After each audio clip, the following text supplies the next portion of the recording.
Hello everyone!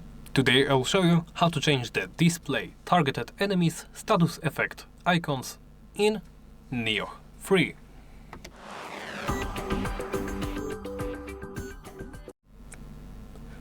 You can find this setting by opening the System menu. From there, navigate to the basic game settings and finally swap to the second page.